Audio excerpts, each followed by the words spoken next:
আসসালামু আলাইকুম। একেবারে সত্যি একটা কথা বলি, সেটা হচ্ছে আইসিসি বা যে কোনো বড় টুর্নামেন্টে একটা ক্রাঞ্চ গেম হবে। বিরাট কোহলি কোনো প্রকার রিস্ক নেওয়া ছাড়া ওই ক্রাঞ্চ গেমটা জেতাবেন, যেখানে কোনো প্রকার রিস্ক থাকবে না, পিওর ক্রিকেটিং শটের ডিসপ্লে থাকবে, পিওর স্কিলের প্রেজেন্টেশন থাকবে এবং ইন্ডিয়া ম্যাচ জিতবে।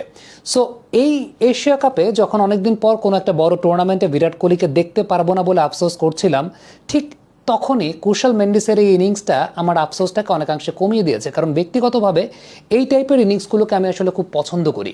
কারণটা হচ্ছে, মানে আমার সঙ্গে অনেকের মিলবে না যে টি-20 ক্রিকেট বলতেই শুধুমাত্র ছক্কা মারতে হবে, ছক্কা মারতে হবে, আর মানে বাউন্ডারি আর ছক্কা ছাড়া কোনো কথা হবে না।